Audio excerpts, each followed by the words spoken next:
Assalamualaikum warahmatullahi wabarakatuh. Perkenalkan, nama saya Karin Hamelia, NIM 22231400010, Prodi Perbankan Syariah kelas 2A, Fakultas Ekonomi dan Bisnis Islam.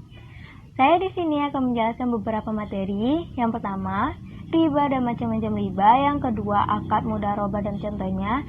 Yang ketiga, perbedaan dan persamaan akad mudharabah dan musyarakah. Yang keempat, akad ijarah dan ijarah muntahiyah bitamlik. Yang kelima, perbedaan reseller dan dropship. Yang keenam, imoni dan cryptocurrency. Langsung saja ke materi yang pertama, yaitu riba. Apa sih itu riba? Riba adalah penambahan-penambahan yang disyaratkan oleh orang yang memiliki harta kepada orang yang meminjam hartanya karena pengunduran janji pembayaran oleh peminjam dari waktu yang ditentukan. Riba ini terbagi menjadi dua, yaitu riba yang merujuk pada hutang piutang.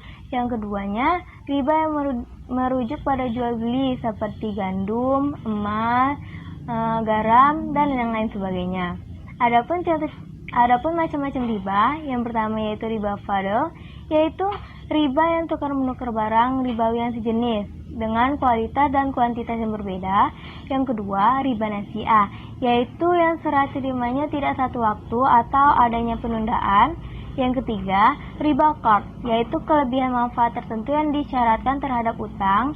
Yang keempat, riba jahiliyah, yaitu tambahan yang disebabkan tidak dapat membayar hutang saat jatuh tempo. Kita lanjut ke materi yang kedua, yaitu akad murabahah dan contohnya.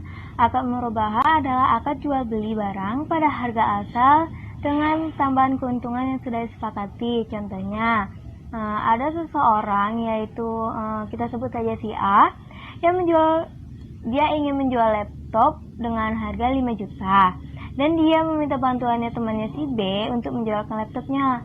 Namun si B ini meminta upah dari menjualkan laptop yang tadi sebesar 500.000. Setelah adanya kesepakatan bersama antara si A dan B, maka si B tadi menjualkan barang tersebut kepada pembeli laptop itu seharga 5.500.000. Kita lanjut ke materi yang ketiga, yaitu apa perbedaan dan persamaan akad mudharabah dan musyarakah. Sebelum kita lanjut ke perbedaan, kita ketahui dulu nih apa itu mudharabah dan apa itu musyarakah.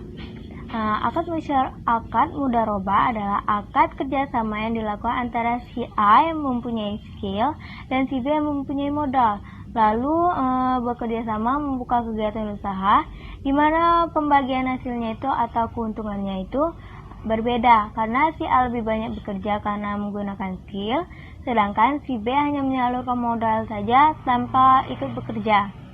Yang kedua yaitu akad musyarakah adalah akad kerjasama, sesama akad kerjasama, tetapi di mana kedua belah pihak ini sama-sama menyalurkan modal dan sama-sama mempunyai skill.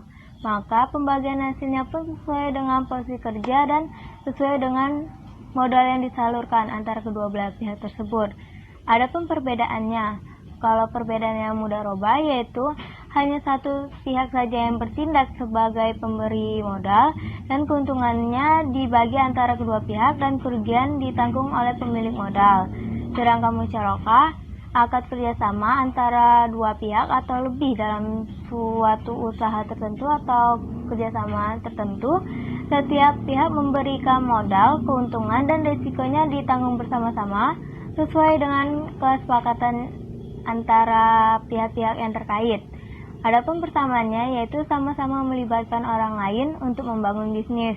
Dari yang keempat yaitu akad ijarah dan IMBT. Ijarah adalah upah mengupah atau sewa menyewa tanpa diikuti pemindahan hak milik. Contohnya, ada seseorang yang mengontrak rumah bayarnya 5 juta per tahun.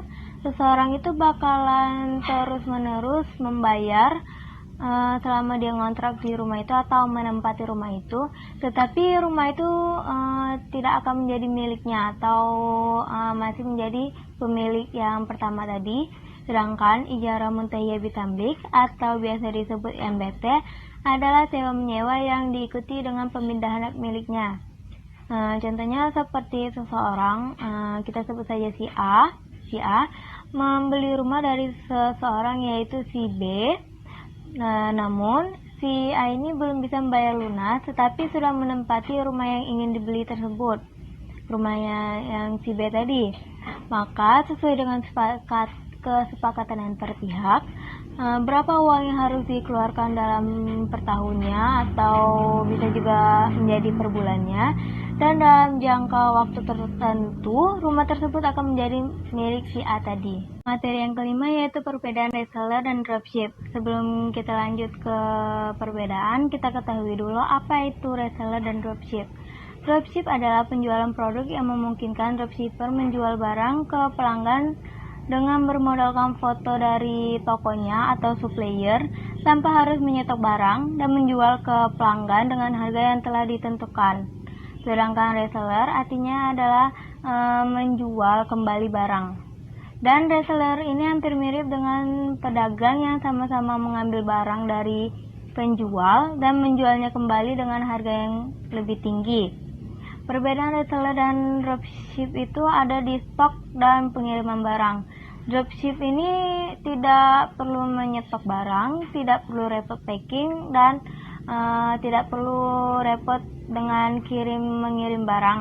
Karena semua proses itu sudah dihandle oleh pihak yang penjual atau supplier.